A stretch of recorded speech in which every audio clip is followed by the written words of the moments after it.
This is the worst of the Dan Le Batard Show with the Stugotz podcast. I promise you nothing good today. Oh.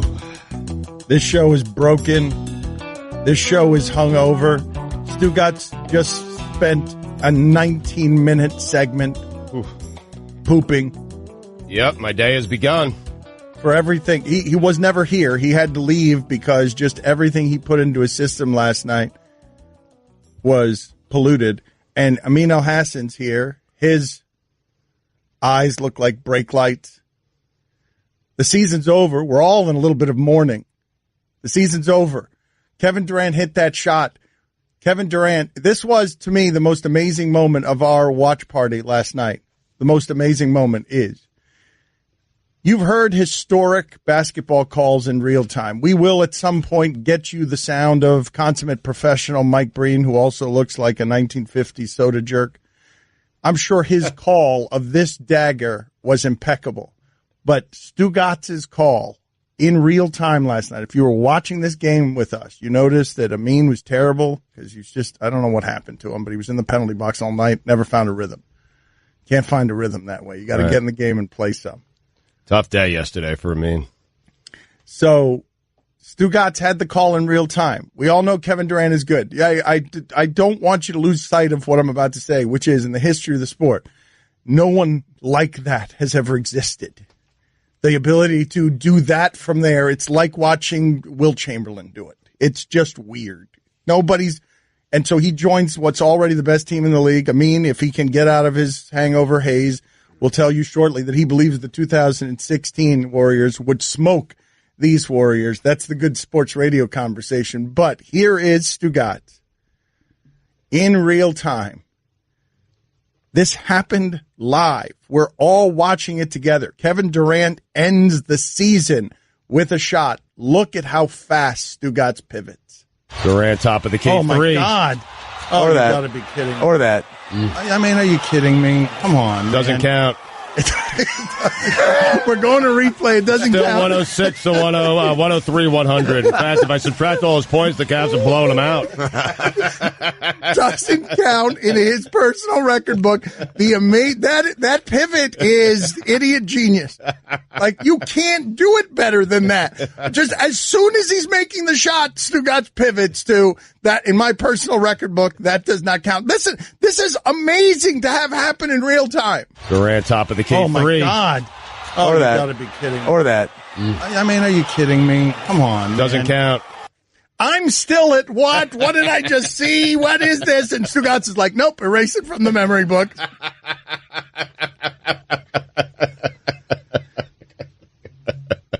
Doesn't count. It's a staggering pivot. Yeah. But my favorite part is the double down on, and as a matter of fact, if you subtract all his points, Right, then he starts the doing Cavs are math. blowing them Yes, out. that's right. It's That's not right. enough just to take away the basket.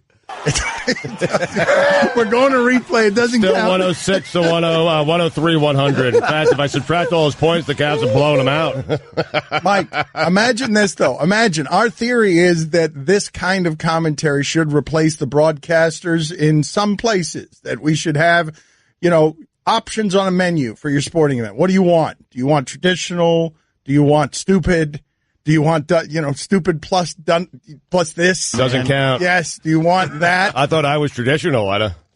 But the amazing ability of the mighty Stugotz to discredit Kevin Durant before the ball has gotten through the net. That's an amazing level of hatred.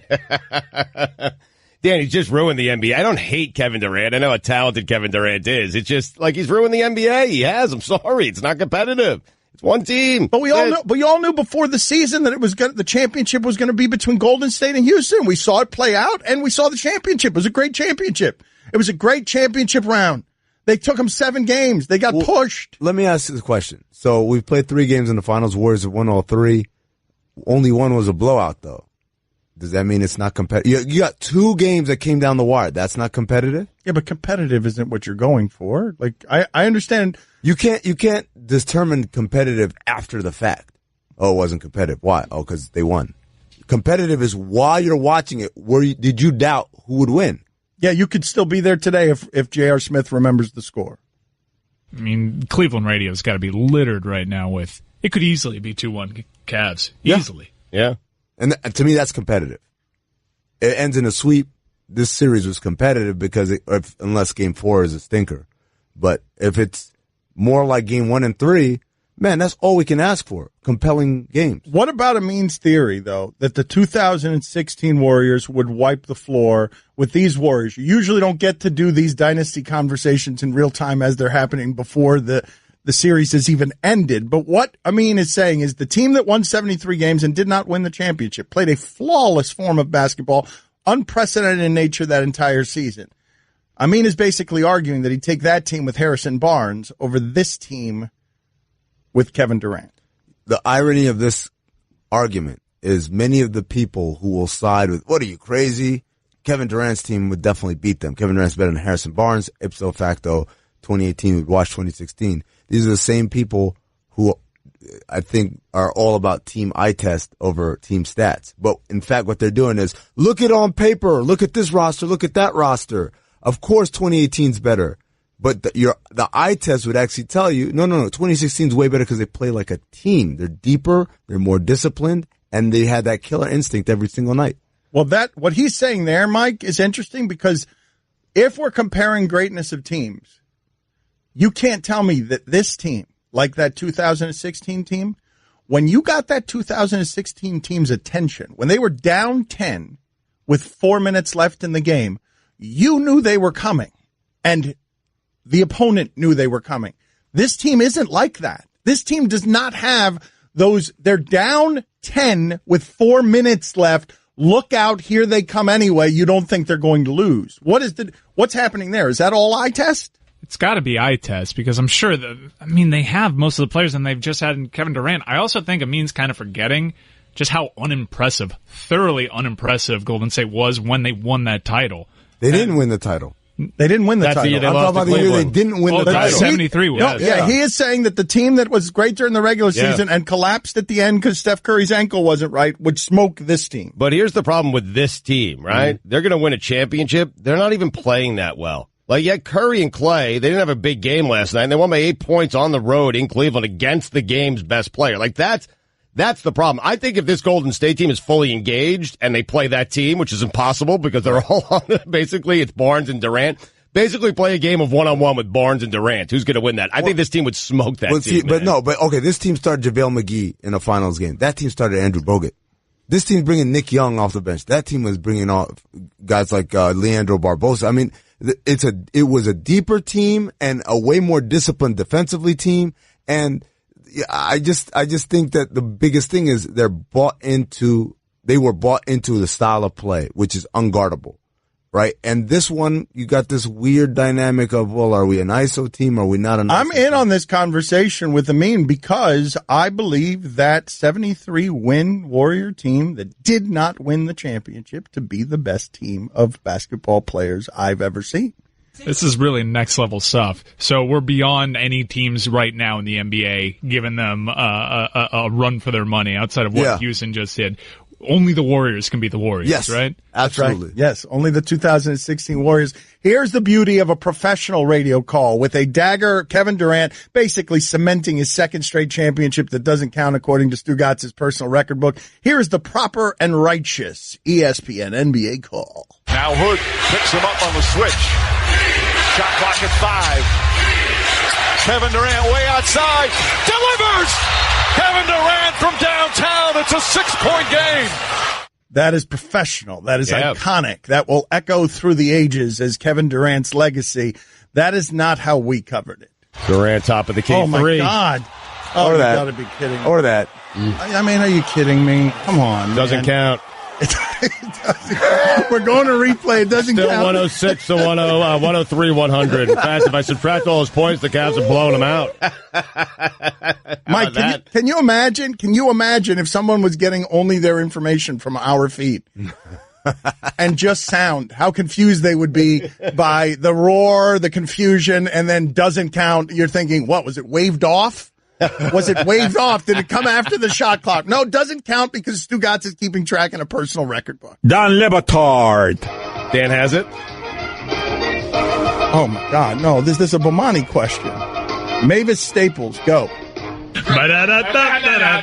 Stugotz. You can't hold papers together without some Mavis Staples. I mean, everyone knows that. This is the Dan Le Batard Show with the Stugotz on ESPN Radio. This is Lily Allen here. She is going to join us in 30 minutes.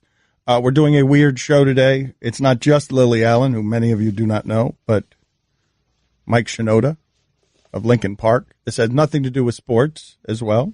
But we are going to do a music-themed guest list today. It's summertime, man. I mean, the NBA season's over. Many of you do know who Mike Shinoda is. At one point, you could make the argument that Lincoln Park was the biggest rock band on the planet. Put it on the poll, Guillermo. At one point, could you make the argument that Lincoln Park was the biggest rock band on the planet? Because I don't believe I would make that argument. No, in terms of contemporary alternative acts during that period of nu metal, they were chart-topping monsters. At one point. Yeah, at one point. At one point, yes, that's fine. This is not a hot take. No. You sounded a little bit like Andrew Luck there. I mean, I did hear I'm so, up in my Walkman. I love Lincoln Park. When I was in high school, I had Hybrid Theory. It was a banger. I think Paper Cut. That was a great track. I think I'm here for music reviews with Andrew Luck. No if you doubt. want to do some of that, if you instead of Mel Me Kiper, and my buddy Jack Doyle, we really bonded over. In the end, Stugotz, so I haven't thrown a football in 3 years. Kevin Durant, when you see him leave the arena last night as a guy who's a Twitter egg guy. He's a guy who will go and create a burner account because he cares about what's going on in the comment section.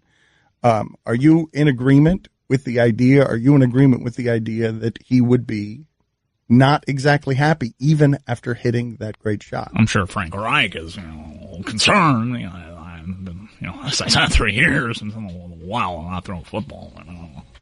Yeah, and I'm not concerned, Dan. I think he expected a reaction that he's not getting. He wanted validation, and he thought winning titles would get him the validation that he coveted, and he has won the titles here. He's about to win his second straight back-to-back finals MVP, and he's not getting what he wants from the fans and the media, and I don't know how he didn't see that coming. He joined a team that was already great. They won before Kevin Durant even got there. You still have, Jacoby Brissett, chemistry with Jack Doyle.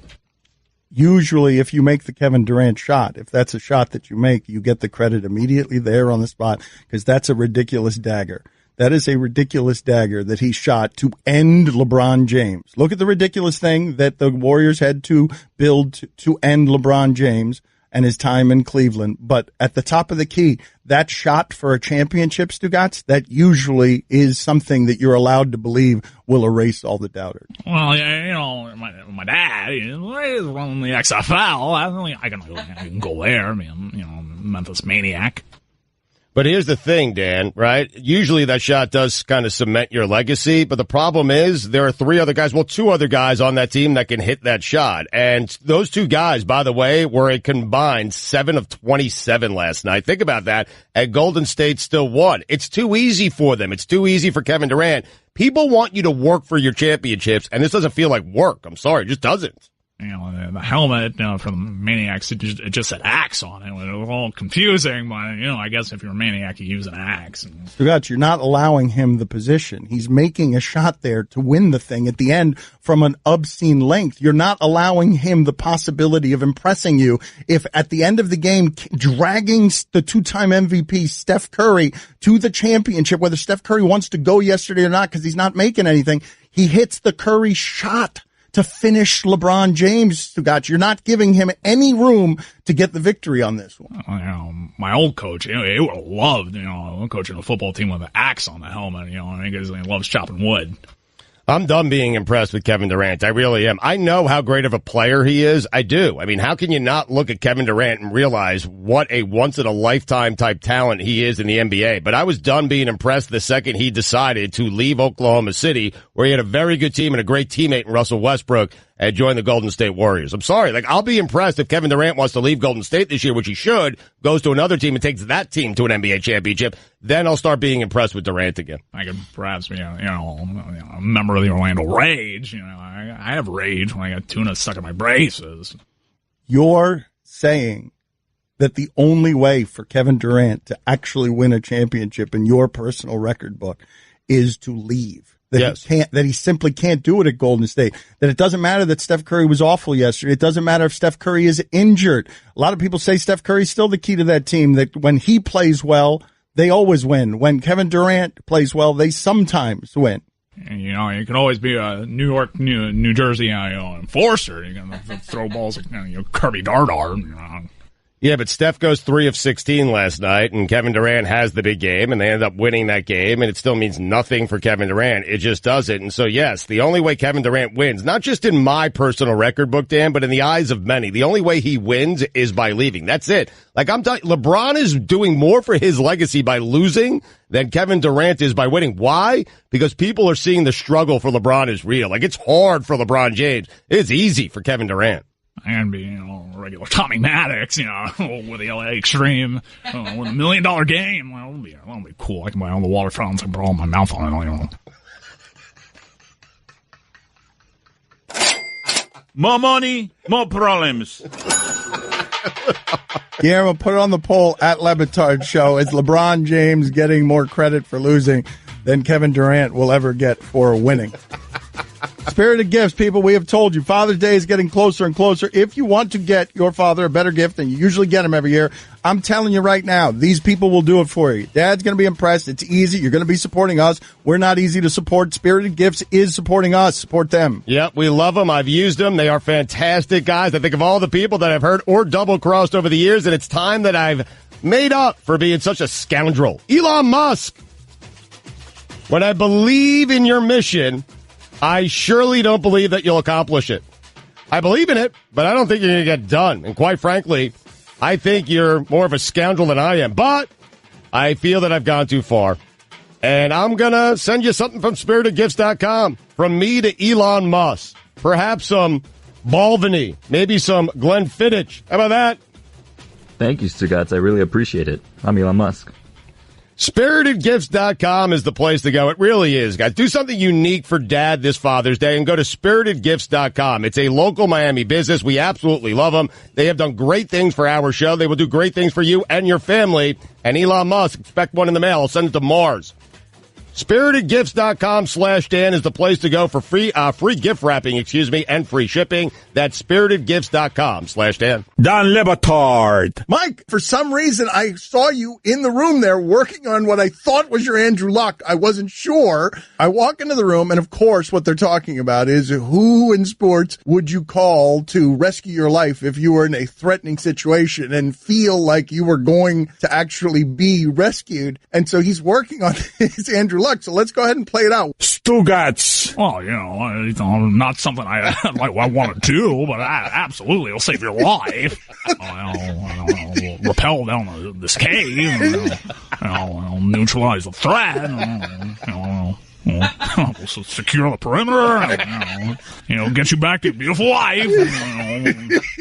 Happy wife, happy life.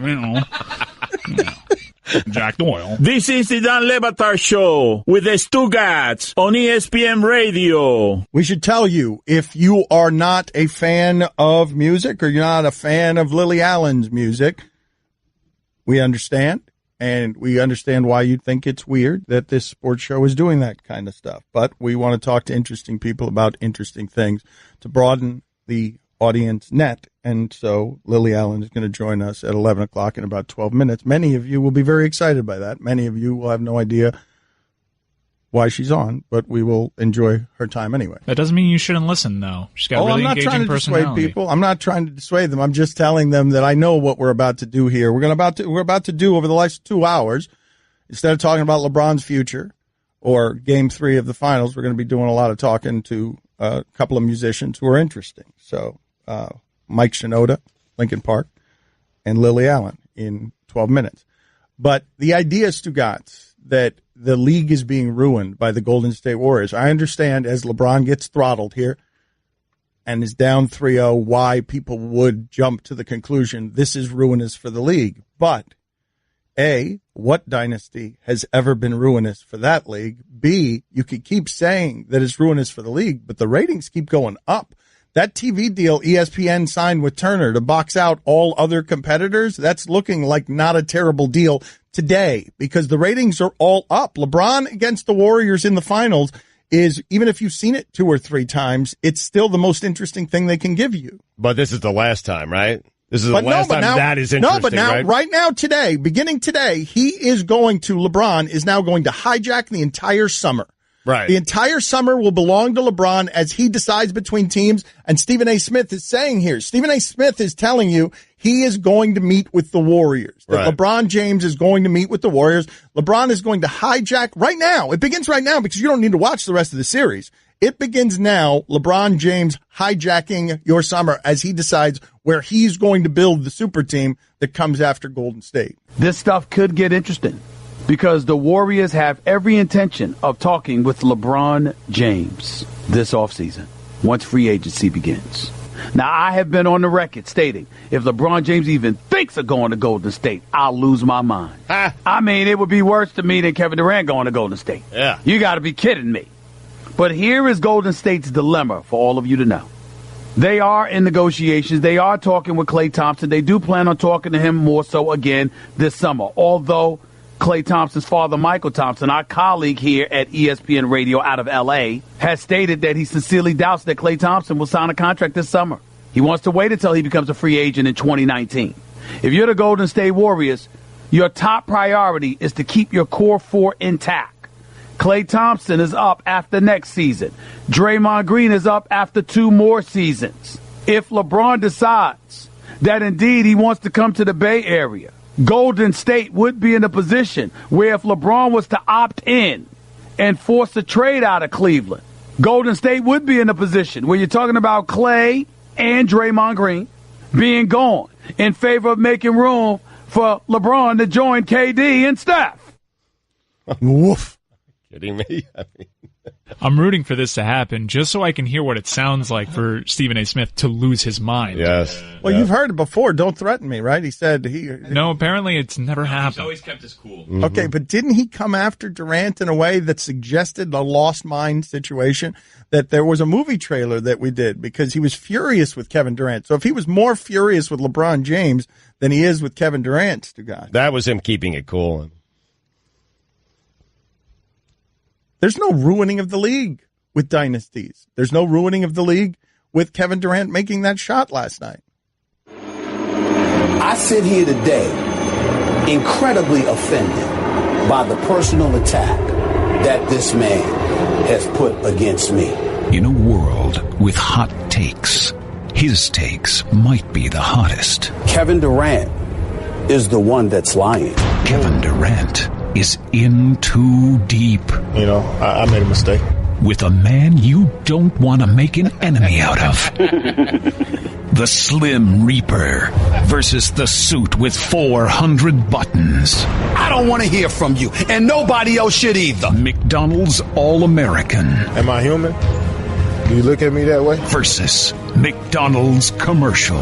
Had I had to come on the air that next day, I can promise you it would have been very bad. Stephen A. Smith. Forget the numbers. You don't need them. Look at his eyes. Versus Kevin Durant and them boys. You the real MVP. You won't want to be on his journey hit list. You don't want to make an enemy out of me. And I'm looking right into the camera. And I'm going to say it again. You do not want to make an enemy out of me. I'm not having it. He's writing your fate, and he's up against a deadline. Guillermo was fiddling around in the lab there, and he was combining the calls of Mike Breen and Stugotz last night. If you were to merge both broadcasts last night on ESPN Gizmos, you would have found Stugotz talking at the same time as Mike Breen, and their calls, if merged, would have sounded something like this. Now Hood picks him up on the switch. Shot clock at 5. Kevin Durant way outside. Delivers! Doesn't count. Kevin Durant from downtown. We're going to replay. It doesn't Still count. 106 to 103, 100. In fact, if I subtract all his points, the Cavs have blown him out. That is about as fast as you got to doesn't count. I want to play it again. Again, the shot of the season last night. The basketball's over. LeBron James is leaving. The quest for the next LeBron James team starts now after this shot. Now Hood picks him up on the switch. Shot clock at 5. Kevin Durant way outside. Delivers! Doesn't count. Kevin Durant from downtown. We're going to replay. It doesn't Still count. 106 to 103, 100. In fact, if I subtract all his points, the Cavs have blown him out. Doesn't count because none of the shots that Durant makes count in Stugotz's personal record book. Lily Allen, next. Cash more of the Dan Le Batard Show with the Stugotz, 10 to 1 Eastern on ESPN Radio and ESPN News. I just saved hundreds of dollars by switching to Geico. I feel like a whole new person. Disclaimer, you will not become a whole new person. This is impossible. You might be able to join a gym or diet program, buy a new wardrobe, get hair implants, but your DNA and physical form will remain the same. Geico waives any and all liability if you attempt to become a new person, except a cyborg. If you choose to become a half-human, half-cybernetic organism with lasers for eyes, the Geico legal team would be cool with that, because, quote, laser eyes are pretty sweet. Pew, pew, pew, end quote. Geico. 15 minutes could save you 15% or more. Dan Le Batard. I have a child. Stugotz. Farts smell worse when you need to make a poopy. This is the Dan Le Batard Show with the Stugotz on ESPN Radio. ESPN Radio is presented by Progressive Insurance. If I sound defeated, I am, because there's a word coming up that I can't pronounce. With more than 30 unique coverage options available, Progressive knows small business. Learn more at ProgressiveCommercial.com. Guest on the Dan Le Batard Show appear via the Shell Pennzoil Performance Line. We're hoping to have Lily Allen here. That was not the word. In just a second. Here's your SportsCenter update. All is forgiven today, all right? We're all slurring. We're all hungover. Oof. Anything that happens here is not, we are not responsible for it. I feel okay. It's just like there is a speed bump coming up that it's problematic, man. I don't know what to do with it. Colin Kaepernick's legal team is expected to seek a federal subpoena on Donald Trump, Mike Pence, and other officials to find out what they discussed with NFL owners regarding Kaepernick's free agency and player protest. The IBF has stripped Triple G of his championship because he refused to agree to a mandatory fight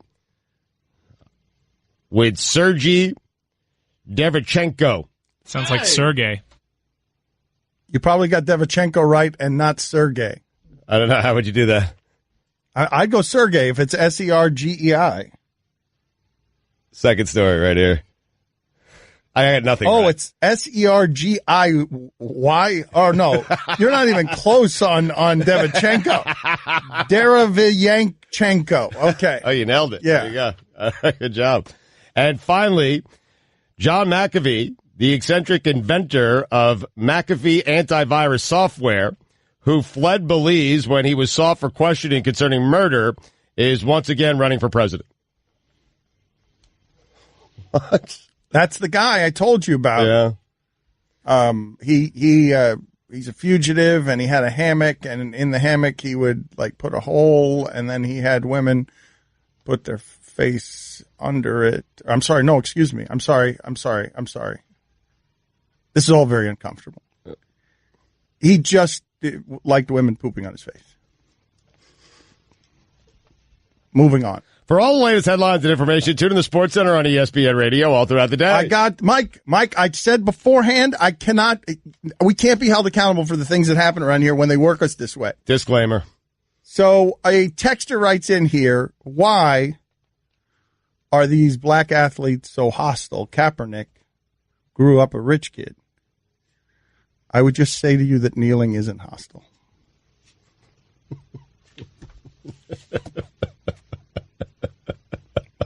Getting down on a knee is not. It's not an act of hostility as far as I could tell at any time in the history of kneeling outside of MMA.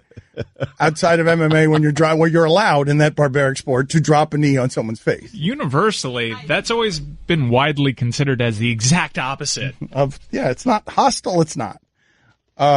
So Lily Allen is on Rockstar time. We will get to her when she decides to show up. That one works that way every time. There's not When you are somebody who is famous in music, we've got to wait. So we will be waiting. But as it relates to last night and Kevin Durant and the idea of LeBron James, Stugotz, I would love to be his business team right now trying to figure this out. Like, I would love to have that kind of power to hijack the entirety of a summer that we're going to talk now about. It's not even the Golden State Warriors against the league. Now it becomes the Golden State Warriors against whatever LeBron James builds. Correct. I guess you could throw the Celtics in as a third team if he doesn't go to Boston, meaning they would also have a chance if Kyrie comes back healthy and Hayward comes back healthy. So we'll see, man. But I'm excited for Lily Allen, man. My kids keep texting me. They're like, I cannot believe you and Dan are having Lily Allen on. Dad, do you even know who she is? Okay, well, we are old people, but her new album, No Shame, is out tomorrow, and she has become a star, but she might not be the most famous star in her own family. I'm not even sure what the answer to this is, because her brother is on Game of Thrones, Alfie Allen, and so she joins us now. Again, No Shame is out tomorrow. Who is the most famous Allen in your family? Thank you for joining us, Lily. Hiya. Hello.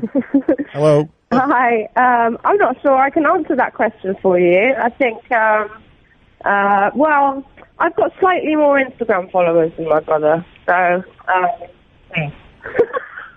Whose success is more surprising? If we were to talk about your family situation with the people who saw it, whose success is more surprising?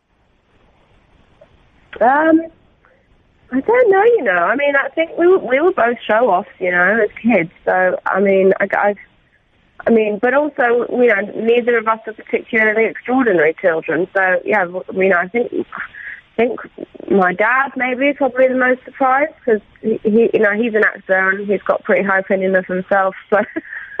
Well, which is the harder path, right? These are creative paths are very hard. Which would you say is the harder path to success?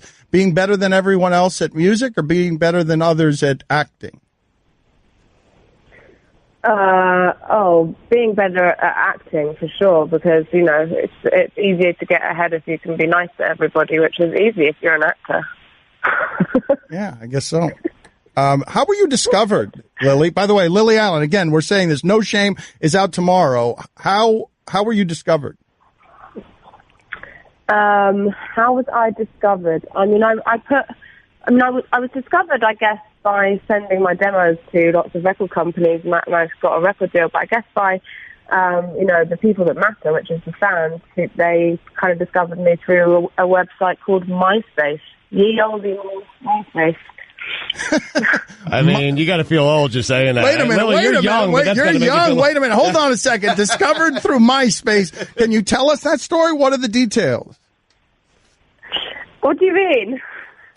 How were you discovered through MySpace? Like, how did it happen? Who discovered you? No, I mean, I guess I just, you know, I put all my songs up on my MySpace, and that was something that, you know, hadn't really happened before for musicians to be able to have a platform to put their music up on for people to discover themselves. And I know I kind of had a few friends and followers, and I made these mixtapes, and I'd hand make the cover art for these CDs, and then I'd package them up myself and send them out to people, and news just kind of spread. So, yeah, that was kind of how it started for me. That's generally how it works, Dan. Thank you, Stugotz. Gizmos, you put them out there, and, you know, people take notice. Do you have any questions for Lily Allen? Do you have anything you'd like to ask her? I do, Lily. I've read here because I spent some time in Ibiza when I was in college. I went there. I didn't sleep for a week. I'm telling you, I went there spring break with a bunch of friends. We did not sleep for a week. At one point, my friend said, does anyone have a cigarette? We all said no. He said, I'm going to smoke my finger. That's how bad it was.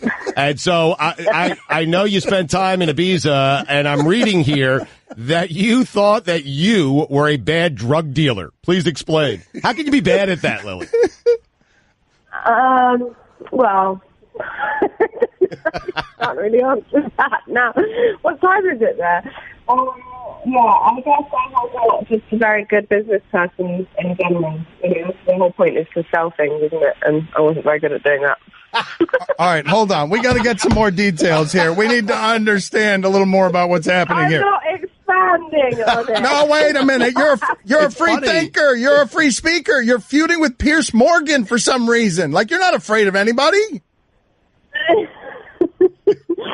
Drugs are bad, okay? No, I had a lot of fun in my youth, and but I suffered as a result later on. So I'm not advocating, but yes, things happened, but they're in the past.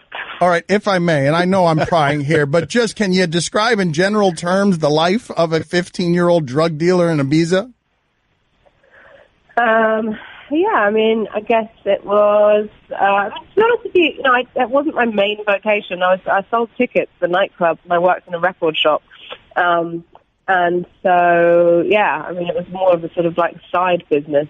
But yes, it was, very funny and there was lots of music and, it was a little bit like, sort of spring break crowd, I guess, in America. It's the same sort of thing. That was me. Again, new album, Smoke the Finger is funny. The new album, No Shame, is out tomorrow. Lily Allen with us. This is personal. From what you went to some dark places to be revelatory in this album, it sounds like, from what we're reading about it, but everyone can get it and hear it tomorrow. But you decided to be open about some things that wounded you. Yeah, I mean, that's kind of what music is about for me anyway, is, writing your experiences down and trying to turn them into songs. So, I've been in a bit of a tough spot over the past few years. I've broken up with my husband and, lots of other things kind of went wrong along with some things going right. And it's all there, it's 4 years worth of life to music. Do you go to that deep place because when you perform this stuff, you want to feel it? You want to feel it every time you perform it. You want to go to that place that hurts. Yeah, of course. That's kind of the whole point of it for me. It's catharsis. Lily, do you regret you were offered a role in Game of Thrones? You didn't take it. We discussed your brother being on it. Do you regret not taking that role?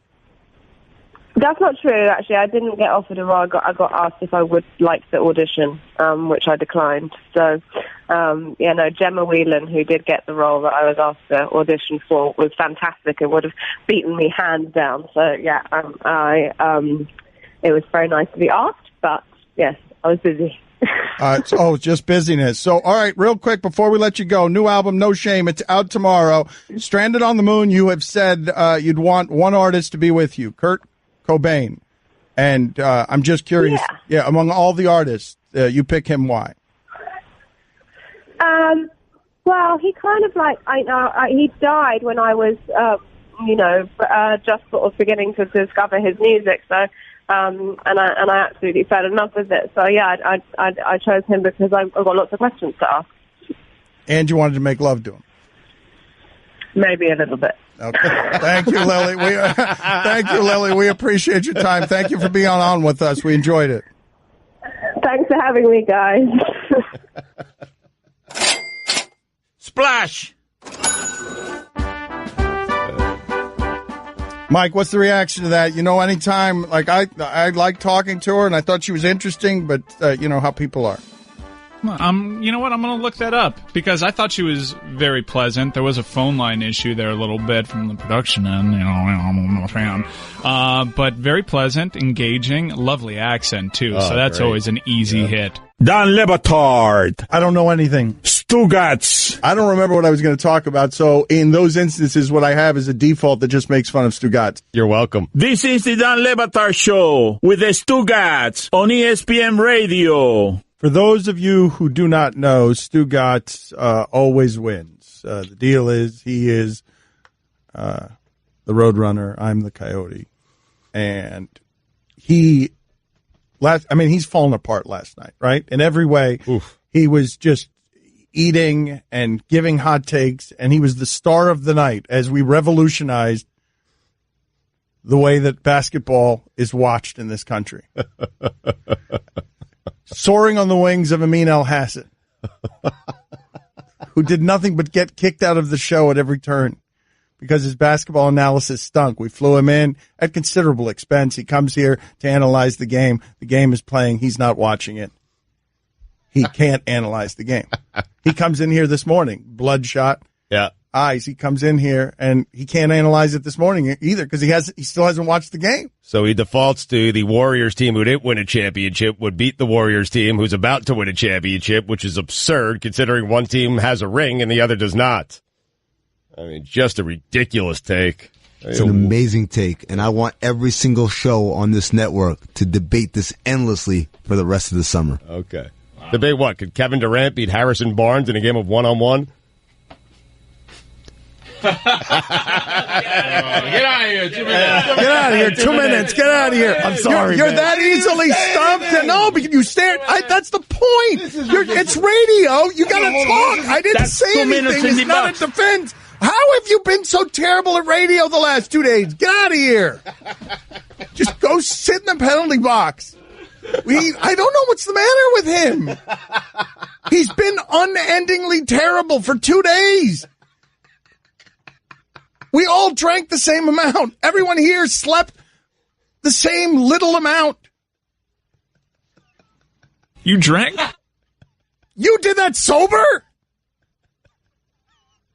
That is Straight Talk. It is brought to you by Straight Talk Wireless, nationwide coverage on America's largest and most dependable 4G LTE network. Who were you talking to that you just kept saying Rafa over and over again in the hallway? I was talking about the red clay at Roland Garros with Mike Ryan because I asked him, Rafa was struggling first semifinals, first set. He lost the first set, then won the next three. I asked Mike, did Rafa win? Is he in the final? Mike said, are you kidding me? It's Rafa on the red clay. Of course he's in the final. And he is. He went on to win that match. But then we were discussing the greatest clay court players of all time. Because that's what we do during the breaks around here. I mean, we talk some tennis.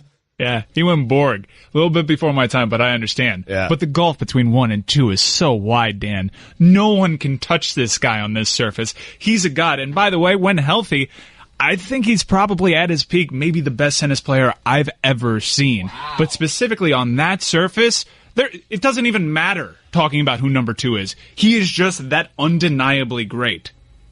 I mean, he's going for his 11th French Open. That is amazing. I think maybe Gustavo Kuerten.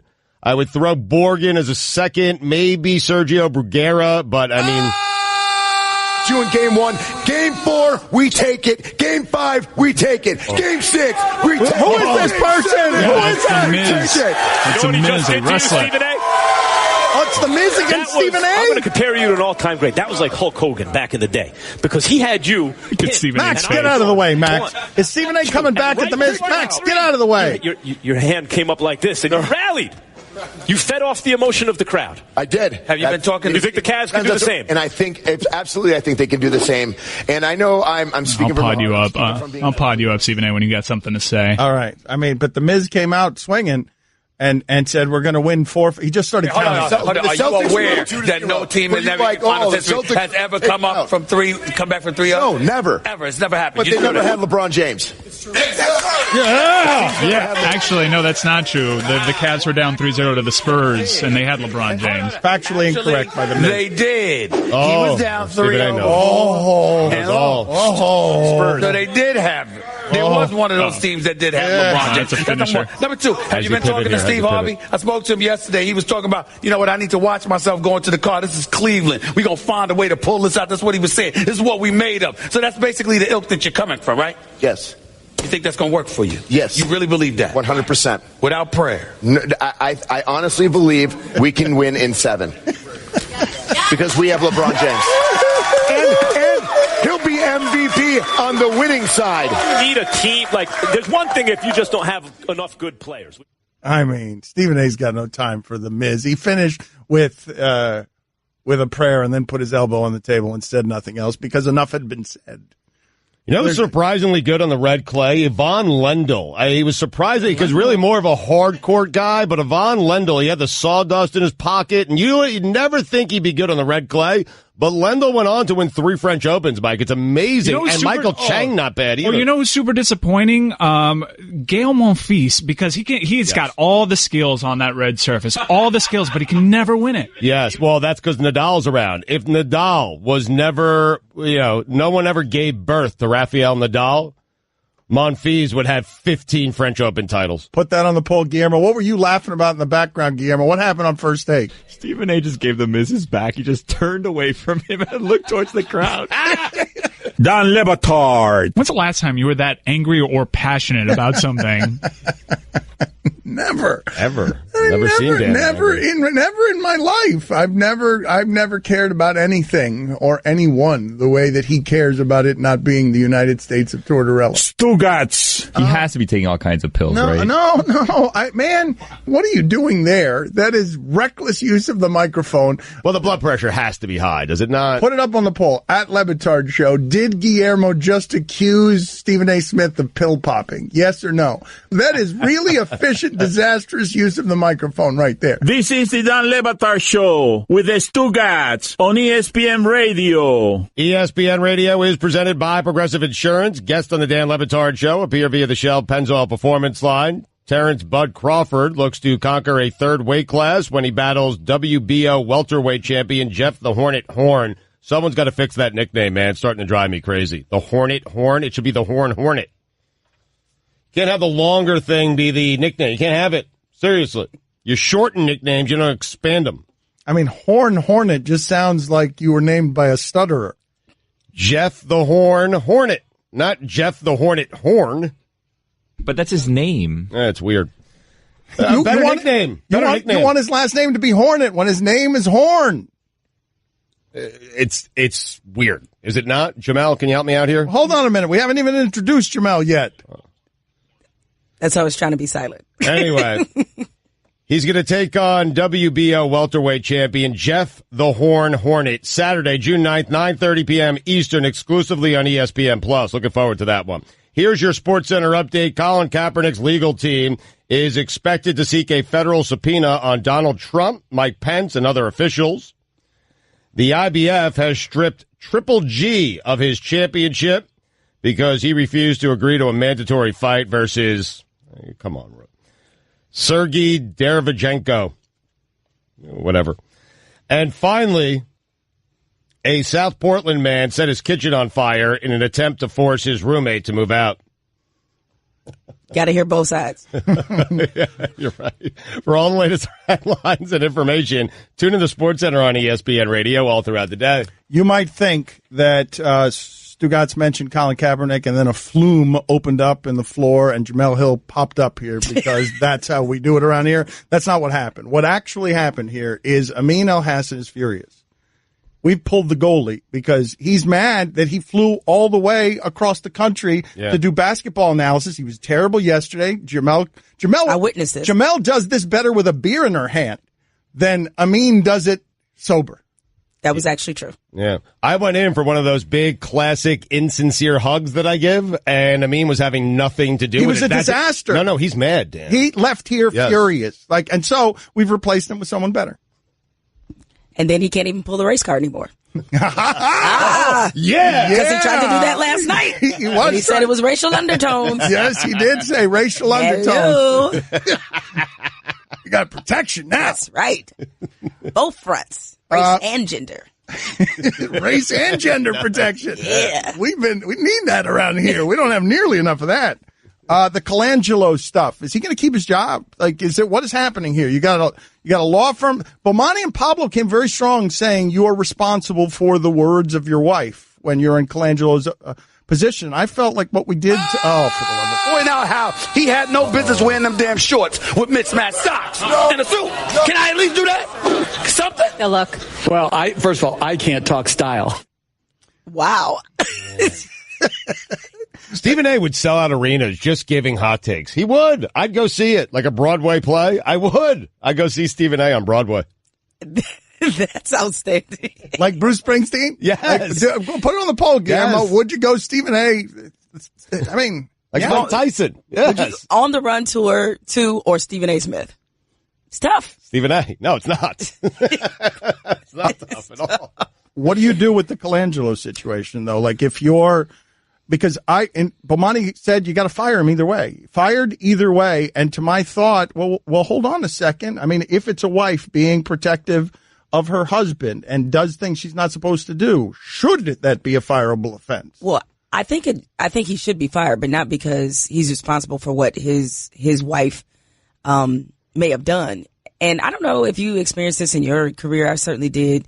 When I was a journalist, as we were discussing yesterday, Dan, people forget I actually did used to, write stories and behave as a journalist. I had many a player wife, coach's wives. I can't say who it is, but there's a coach's wife who's very angry with me right now and confronted me. And me and the husband are fine, but wives, they read more material. They go deep dive on the internet. They read all the stories. And there are many cases where I've had wives and girlfriends and mothers independently confront me, and their husbands had no knowledge of this. So how does that one go for you? Like, how unpleasant is that one too?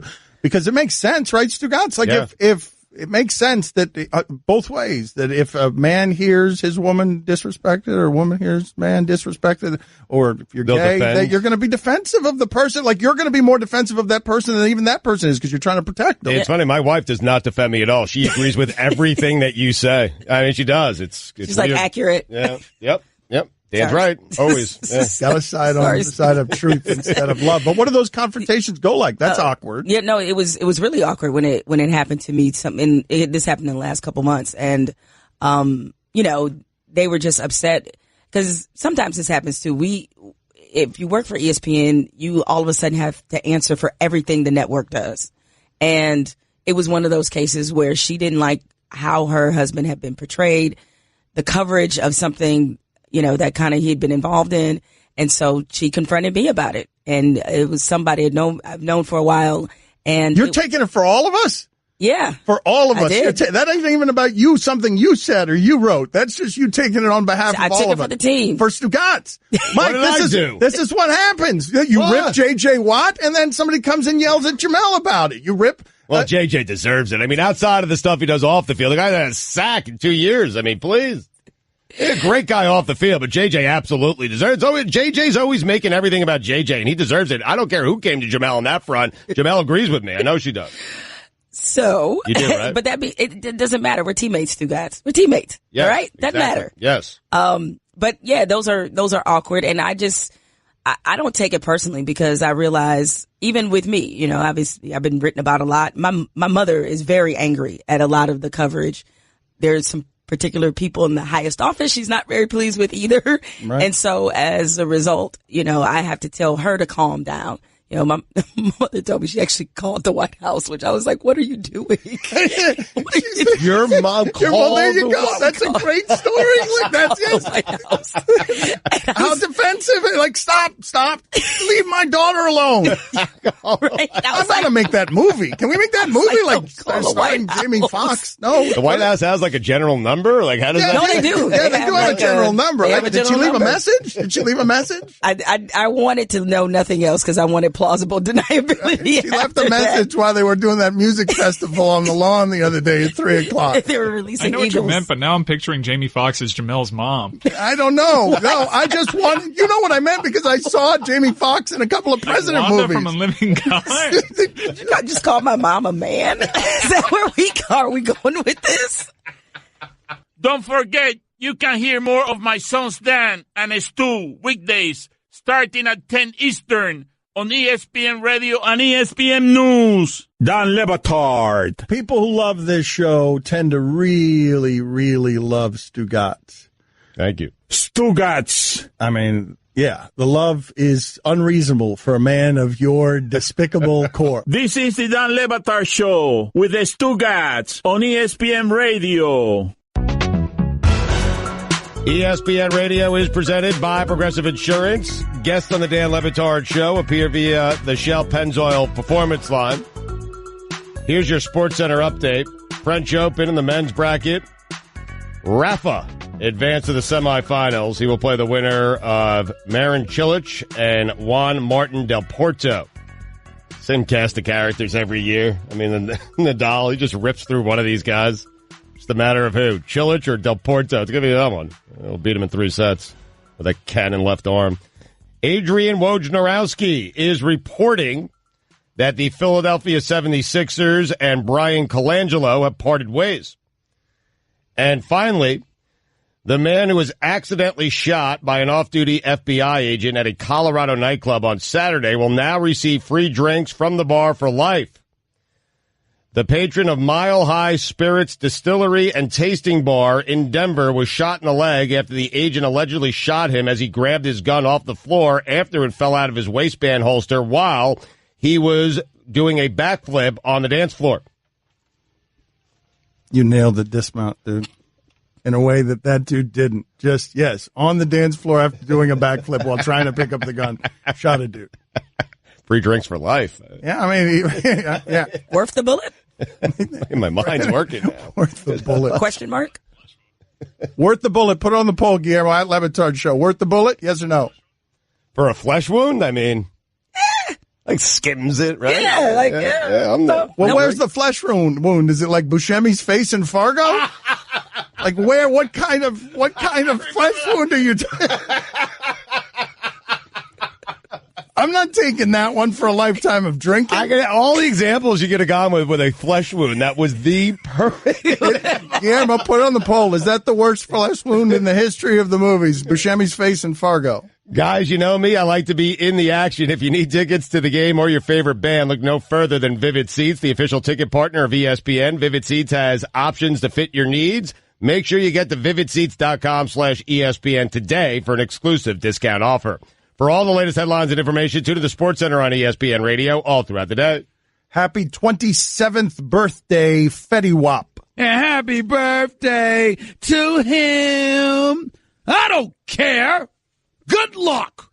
Happy 43rd birthday to Allen Iverson. And happy birthday to him. I don't care. Good luck. Happy 48th birthday, Mike Madonna. I don't care. Happy 78th birthday, Tom Jones. Good luck. Happy 51st birthday, Dave Navarro. And happy birthday to him. I don't care. Good luck. Happy 43rd birthday, Bear Grylls. I don't care. So Jemele Hill is in with us. I think it's Grills. That's a fun. Is it? Yeah. Is it? Yeah. Grills? All right, that's a fine. I'm sorry. Right. Yeah. Colangelo's parting ways. There are ways being parted. Good luck. I love that statement. Mutually parted ways. Yeah. As if last week Brian Colangelo was thinking, you know what? It's time for me to leave. Right? Yes. Brett Brown, by the way, is taking over the job of president of basketball operations. For now, they're saying. That's what Woj is reporting. It was one of those situations where, regardless of whatever explanation they came up with, the perception was reality. And once that's the case, no one was going to believe that he had nothing to do with it. I don't care how many trails led back to his wife. And as we talked about last segment, that sometimes family members, when you're in the public eye, they can take it upon themselves to defend you and do things you don't personally want them to do, but they will do them As anyway. your mom did in once calling the White House. And calling the White House to defend me. To tell them, get off my back. Here's a tweet from Chris Mannix. The law firm the Sixers hired says they connected the burner accounts of Brian Colangelo's wife, Barbara, and that in interviews she admitted to establishing and operating the accounts. Man, that is a crazy scandal. Now, looking back on it, because when you talk about perception becoming reality, as soon as the story broke, everybody assumed that he was guilty and that Colangelo was doing the Kevin Durant thing of being in the shadows. Not everybody. Let's be careful there. I mean, a lot of Sam people. Hinkie. Yeah. That's right. You did say Sam Hinkie framed him, which was the best of the scenarios, frankly. Yeah, that was most entertaining. However, there is the question of the medical records. How did she get that information? Well, how specific were the medical records? Because I feel like that could be a husband coming home and just saying Embiid's got a busted up back, but I didn't read the details of the medical information. But it's a great point by Jemele, because I think a lot of people, I think people realize, okay, Brian was not operating these accounts, the wife was, but there were too many details in there. Like if my wife was doing a burner account to defend me, which she would never do, she'd mock me relentlessly. But if she did, and she was speaking too much radio lingo, it would be a tell. It'd be a giveaway. Guillermo, put this on the poll, please. Would Stugotz's wife laugh as the feds closed in on him?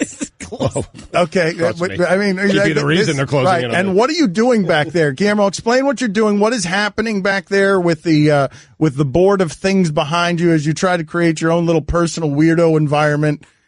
Well, we had an ongoing investigation, and now the case has been closed. So we're taking things down. We can remove Hinkie, we can remove Brown, we can remove Kevin Hart. Oh, so that was the Russell Crowe FBI. This is our string board. Called the connection of dots. Yeah. We were trying to connect and figure out this case, and it's now been closed. Yep. It was his wife. So robots weren't involved. The Fanatic wasn't involved. Will Smith wasn't involved. Hold on a second. What is that headline? What does that newspaper headline directly behind you say? That can't be that's an Onion spoof. That's not a real headline. Tell me that's not a real headline. This was from USA Today Sports, Thursday, May 31st, 2018. LeBron, not the GOAT. Neither is MJ. Oh, what? Well, who is? Who could it be? Wait a minute, what? Why are you zooming in on Kevin Hart as if that's the answer? Wait a second. There's a GOAT, and his name is not LeBron James or Michael Jordan? Hold on. Read is that what you're telling me? Read that shocking headline again. What blasphemous fool? $2, get out of here. He's hungover. He's hungover. He just hit his elbow on the microphone. The single least. Get out of here. 2 minutes in the box. I think we should change GOAT to BOAT. Best of all time. That's what I like that. That's what Pat Riley would always say. Like that. The boat. Before you get out of here, write that. Should it be boat instead of goat? And then get out of here and don't come back for like 20 minutes. But who's the GOAT? Or the boat? It's Kareem. Oh, Kareem? What kind of kook? That is an outrage. What is that? This guy, this is infuriating. Magic. What are you talking about? It's Kareem. It has to be either LeBron or MJ. Those are your only two. There's no third choice. That skyhook, though, man. Unguardable. It was. He was 78 years old, averaging 20 and 10, man. I know. But Magic carried him to an NBA final. That carried him like to 5 more after that and said, no, it's not Kareem. Enough. So does Kareem's not count? Is he also? Kareem's not even the greatest center of all time. I mean. What? He's not the greatest center of all time. You want to get Bob Ryan on the phone? He'll tell you who it is. Bill Russell. Okay. I don't think he would say that. I don't think. Let's call. Dan, he won 13 titles. You don't think he would say Bill Russell's better than Kareem? No. He had Bill Russell leading today's NBA in rebounding. No, he was 6'9". He weighed 5 pounds more than Deion Waiters. Nice. I mean, and he always beat Wilt. Bob Ryan will not say that. Will not be a shocking. I can guarantee it. No way. There's no. Bob Ryan's not going to say that Bill Russell was better than Kareem Abdul-Jabbar. Okay. All right. Find out together. All right, we'll find out together if Bob Ryan is next. Dan Le Batard. It's a beautiful sport. Basketball is just hugely graceful. Stugotz. In the Western Conference. This is the Dan Le Batard Show with the Stugotz on ESPN Radio. Jemele Hill in with us as well. Mike Shinoda of Lincoln Park will join us in about 15 minutes. But we all get out of the way when Bob Ryan arrives. He is sports writing royalty. He is, and I think we can make it official today. It's a good day to do it. The person who cares about sports more than anyone in the history of the world. And so. Yes, there's no question. He's just ambassador for caring about sports more than anyone, knowing sports more than anyone. He's not the greatest of all time because that's Stephen A. Smith, but in this particular realm that I'm talking about, just caring about sports. Yes, he's like the Rafa on Clay of caring about sports, yes. So he joins us now, and I don't want to contaminate the jury pool. What's the question? You want him to be an arbiter on this question. What is the question so that I'm not biasing my case? Well, you think Kareem is the greatest center of all time, correct? I mean, yes. Don't contaminate it. I'm not. Yes, you already did. Well, I want to make sure you don't usually have a list. I apologize. I just want to very direct with what he wanted. Okay, Bill Russell, Kareem Abdul-Jabbar, who was better? That's all I want. No, he was asking who's the best center in NBA history. Yeah, best center in NBA history. There are only 2 choices here. Oh, for the love of God, just shut up, Bob. Who's the best center in NBA history? Well, there are 3 choices that you can rationally make because you must include Wilt in that conversation. Plus, I'll get to the X factor of them all. I come down to this very simple thing. I have to win a game tonight. My life's at stake. The future of the planet's at stake. And if you tell me that I have a choice as my starting center between Bill Russell and Kareem Abdul-Jabbar, there is not even the slightest hesitation. I take the man who I know is as competitive as anyone who's ever played, which includes Michael Jordan and LeBron James, and that, of course, is William F. Russell. Will do what he does best, guaranteed. You don't know that Kareem would do what he does best, guaranteed, to the extent that you know that Russell would. Russell would control the boards, he'd control the defense, he would be a hub of your offense because he was an excellent passer, and he would simply make plays that aren't really reasonable to make, and he would be more counted upon to fulfill his potential than Kareem Abdul-Jabbar would in any circumstance such as we just outlined. You cannot take William F. Russell over Kareem Abdul-Jabbar. Sure, and it's so funny. I wish that they only missed each other by a year. I wish that Russell were either a little bit younger or Kareem a little bit older, and they had at least 2 or 3 years, so we could have seen this once and for all. The way we saw Wilt and Chamberlain. Russell and Chamberlain played against each other 142 times, not counting exhibitions over a 10-year period. Regrettably, Russell never played against Kareem, but I have the slightest doubt that Kareem would have been flustered by Bill Russell the way everyone else was. No, you can't. You got to have some slight doubt. It's Kareem. No doubt. I saw Kareem, and I'm respectful of Kareem, and he's a phenomenal scorer, a rebounder of varying degrees. He was in. He started out rebounding reasonably well. Then he stopped caring. Went 10 years without rebounding as many as 17 in a game until that fateful night after the Memorial Day Massacre in '85. That Thursday night when he came back in Game 2 and played the best rebounding game he had played in literally 10 years because his pride was stung after the Memorial Day Massacre, and he went on becoming the MVP of that series and the Sports Illustrated Sportsman of the Year. Hurrah for him! It took him, and if it wasn't for Magic Johnson's presence in 1979, Kareem would have faded away quietly and never would have played those other 10 years, and it would have been a whole other story. So please, he was not as competitive as Bill Russell. That is a fact. I love you. Bob, I'm guessing you know this off the top of your head. Do you know Russell's record against Wilt Chamberlain?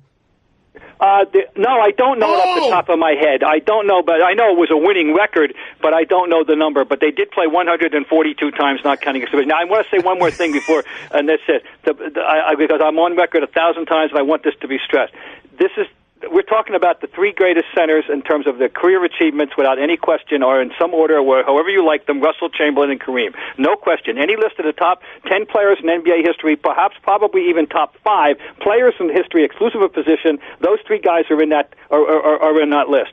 But the greatest center play of all time was by none of the 3.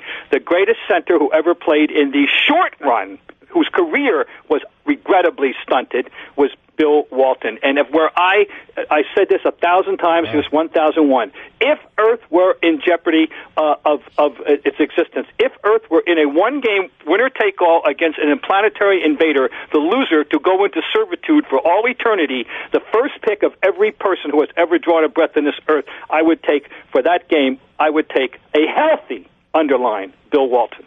Bob Ryan is a magical person. He's a magical human being. He really is. I love you, Bob. Bob, it's Billy again. Hi, Jemele. Hey. None of those 3 could stop Shaq Diesel. Diesel is the number 5 center of all time. Oh. Number 4, of course, being Hakeem Olajuwon. Because there's no way that anyone who saw them when they were would take Shaq over. For the same reason I took over... Olajuwon schooled Shaq. I know he was young, but he schooled him badly back in 95. And his career's better. He did better. I'm sorry, I'd take him anytime. But Shaq's, number 5 all time, that's pretty good. Nothing to be ashamed of. Let's go ahead and explain your tweets with Bob Ryan, and we'll do a little NBA from last night as well. Stugotz will read some Bob Ryan tweets. We'll get 20 seconds of Bob Ryan, and then I'll ask him some basketball questions. Let's go back and forth. Go ahead and play the imaging, Mike. You have some explaining to do. Time to explain your tweet. At Glow Bob Ryan, he is tremendous on Twitter. He's my favorite follow. Sirius Beatles Channel 18, a year old today. I give it an A. Biggest takeaway? Have gained a lot of respect for Ringo. Yes, I did. The interviews that I have heard with him, first of all, he's very witty, And I just think he's insightful, and I like his anecdotal ability to, to spread that gospel. I liked him as a person. And the second thing is, and I know there's a dispute over this, how good a drummer he is. I'm not going to weigh in on what my opinion is. I'll listen to the experts, but there were people who were put forth that he's a better drummer than people want to give. A lot of other people would give him credit for. Kevin Durant last night does what for his legacy? Does he get to write his own history, or has he tainted it somehow? No, he's definitely enhanced his stature. He played an epic game, one of the best playoff games I've ever seen, and I've been watching him up close and personal since the mid '60s, and particularly so. That was a great performance. He needs performances like that if he's going to inject himself into any kind of all-time discussions. He did it, and by the way, it counted. Would you tell Billy it counted? It wasn't a regular season game on January 8th or on November 2nd. It counted. But it counts in our minds. It really counted, It was rather important. Yes, that was a very important game for his resume. Wasn't regular season? It was not. It was more important than the regular season. Does anyone recall when it was an honor for Mookie Betts to be compared with Andrew McCutchen rather than the other way around? It's a great point. 2 years ago, that was the comparison that people were making. He's the young Andrew. He's the next, the body type and the range of skill. The whole way it came out, the power, the speed, the defensive. He was the next Andrew McCutchen. Well, guess what? Andrew McCutchen is slipped. He's older.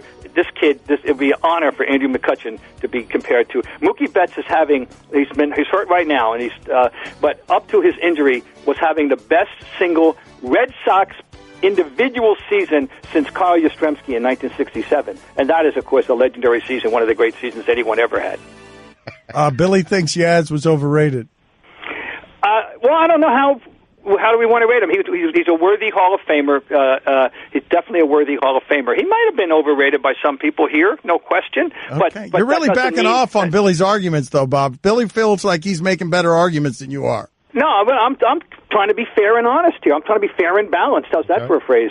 I'm trying to be honest. I don't know what the rating is. I don't have a frame of reference. What rating Billy is citing about Yaz? Is he saying he doesn't belong in the Hall of Fame? I would object. If he's saying, he's not better than, fill in the blank and we'll talk about some people, then we have the discussion. I don't know who he's comparing him to. He's just a bit of a compiler, in my opinion. But you know what? There's a lot to be said for that. Baseball is the ultimate grinder sport. Funny thing you mentioned that. That was exactly what I said and wrote about when Yaz retired, is that the great thing about Yaz is he's still here. Yaz is here 20. Let me tell you something about Yaz. This is a fact. This tells you the kind of guy he is. In the last week of a 23-year career, the last week, he was taking extra batting practice. Why? Because he was determined that he was going to retire, and they still couldn't throw a fastball by him. He wasn't going to be and they couldn't. And that's a tribute to this guy. He was a great Gold Glove left fielder, a Gold Glove player. The greatest. He may be the greatest grinder ever, and there's something to be said for that. Put it on the poll, Guillermo. Is Yaz the greatest grinder ever? Bob Ryan, always a pleasure, sir. We'll talk to you next week. Thanks for having me. Bye-bye. All right. I want to keep talking to him. I can't talk to him enough. Yes. I cannot talk to that dude enough. Mike Shinoda of Lincoln Park is next. Don Le Batard. America's fastest growing sports show. Stugotz. Because when you start from zero and you have one viewer, you're growing fast. This is the Don Le Batard Show with the Stugotz on ESPN Radio. Our thanks to Jemele Hill for coming into the studio today, giving the Straight Talk, brought to you by Straight Talk Wireless. Best phones, best networks, no contracts. Mike Shinoda is going to join us right now. We have located the rock star, and he'll join us here on the Shell Pennzoil Performance Line. You know him from Lincoln Park, his debut solo album, Post Traumatic. It's going to be available June 15th. If you want to pre-order the album, if you want upcoming tour dates, visit MikeShinoda.com. Thank you, Mike, for making the time for us. Mike Ryan was arguing before you came on that at your point in time, you were the biggest band in the world. The biggest rock band in the world. Who did Mike Shinoda at the time look at and say, no, they're as big as us? Or are you agreeing with Mike Ryan? It was funny because on our first album, Hybrid Theory, when it came out, it just, got bigger and bigger and bigger, and we just couldn't couldn't even wrap our heads around what was going on because we were so hard at work touring and then eventually working on a second record. And I remember we were in the middle of writing our second album when they said, somebody from the label let us know, they said, did you, I know you know that the album did really well in most places.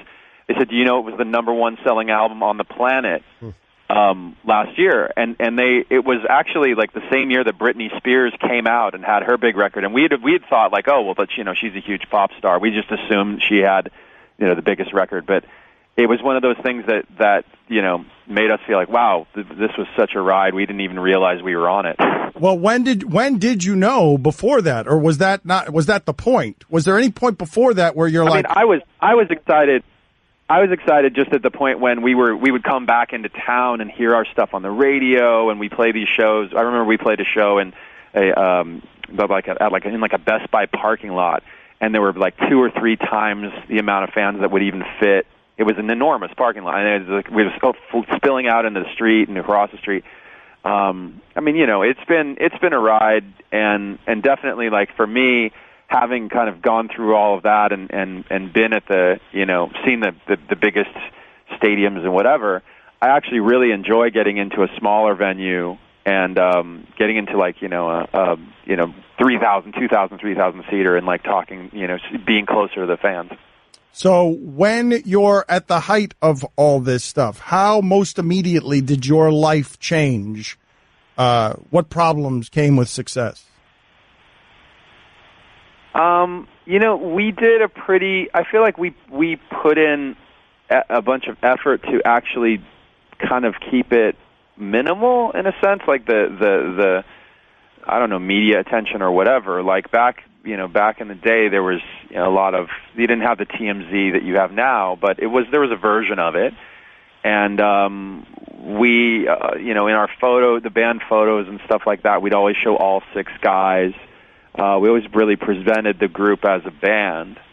And I think that diffused a lot of the attention on, for example, me and Chester. They would always want, oh, you're the singers, like, we want to put you in the front. We want just the 2 of you on the cover of the thing. And it's not, when you put all 6 guys, it just kind of diffuses it a little bit, and then you're not quite as recognizable. So actually, that was strategic as we went along. When you guys get together, though, you can't be expecting any of this stuff. Like, how is anyone ready for what comes? Who in their right mind expects? Like, if I say to you at any point along this path, hey, what's the best case scenario here for what you're going to become as a band? What would you have said? Well, we actually had high hopes and big ambitions when we were touring in the probably sometime in the first few years, probably the first year, I think. We were, talking we were actually driving in an RV. I was driving, and we had like a trailer hooked to the back of it. I think it was just the 6 of us and like 1 tour manager. And I remember we were sitting there talking about, goals and everything and what we could be doing or what could happen that would be a big, moment. And some of the guys were like, I want to buy a car, I want to have this, I want to be able to, play on this show. And I had joked, I had said, like, pretty much joking, I would want to win a Grammy. And that was like, at the time, it was like such a foreign and far off thing. And on that same album, we did win a Grammy. So that was, that was the first album. And after that, I think our measures of success and our goals changed as we went. We did, I believe it was 7 studio albums, and it's weird how you count it because we did a mashup thing with Jay-Z. We did some live albums, remix albums, and stuff. And over time, it's your priorities change a little bit, and your measures of success change. Again, debut solo album, Post Traumatic. It's available June 15th. You pre-order the album, or if you want upcoming tour dates, MikeShinoda.com is where you go. What'd you buy, though, Mike? Like, you got the award, you got the Grammy. What'd you buy? You had to buy something. That's right, Rockstar. Let's get to some of the Rockstar stuff.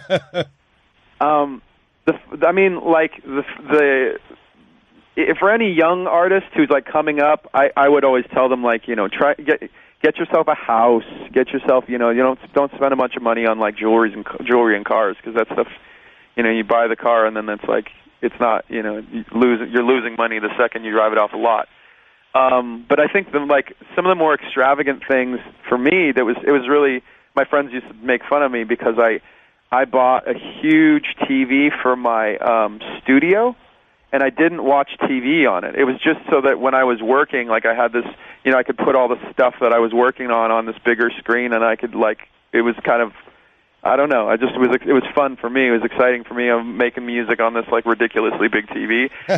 All my friends just made fun of me. Thought it was the stupidest thing, to have that in the studio. But I've always basically I've always put money back into the music, into the gear and the stuff that I use to make it. Because I honestly just have a great time making stuff. When you wanted to do this as a career, how did it go over with the family? I grew up drawing and painting and making music, since I was a little kid. My parents when we went out to dinner, they would put a pencil and paper in my hand, and I'd be quiet for hours. So it was the best babysitter and the cheapest, by the way. But so as I grew up, I went to school. I eventually went to school for illustration, and I was thinking I would get into either graphic design or maybe work for Disney or something like that. And the band was just the thing that we did on the weekends. And eventually, the more people started showing up and we, things started taking off, I realized that it was going to be, it was going to be something. And it was probably at the very end of my last year of college, we got a record deal offer, and my parents just, they weren't as worried as some of the other guys in the band's parents. I was close enough to graduation that my parents were like, "You're going to graduate, right?" And I said, "Yeah, don't worry about it. It's only a few months off. I can graduate and get, go in the studio and make this album." But some of the other guys were over a year off, so their parents were really freaking out. My parents were generally pretty cool. Give us Mount Rushmore of hip hop guys, rappers that you would give us. My favorite? I mean, all of the four that you put on Mount Rushmore. 4. People usually ask for 5. 4 feels like it's cutting somebody off. Okay, there you go. Then we're cutting that rapper off. Okay. There's only 4 on Mount Rushmore. I'm gonna skip the ones that people always. I'm gonna skip over Biggie and Tupac, and I'm gonna go straight to. I'm gonna go to Nas. I'm gonna go to Eminem, and then my 2 kind of wild cards. I'd say Black Thought, and I'd say Redman.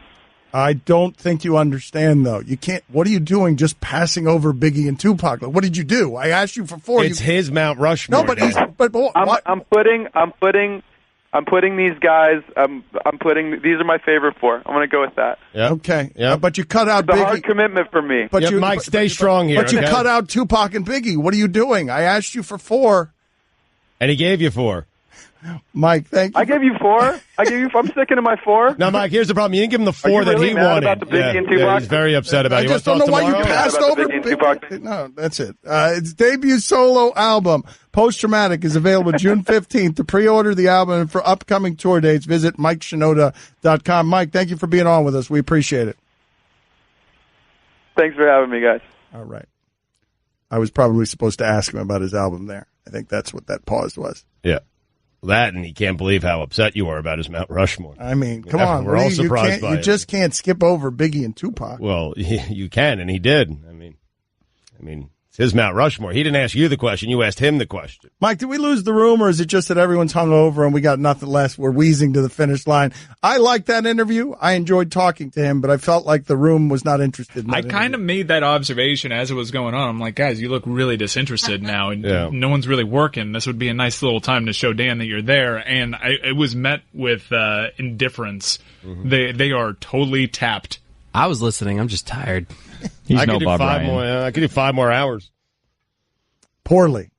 I mean, have you not been listening to the way you've done the last 2? Crushing it. 59% of the audience feels like Linkin Park was the biggest rock band on the planet at one point. What? How about that? We are wheezing and expired. You can listen to the Dan Le Batard Show with the Stugotz 10 to 1 Eastern on ESPN Radio, and you can watch on ESPN News.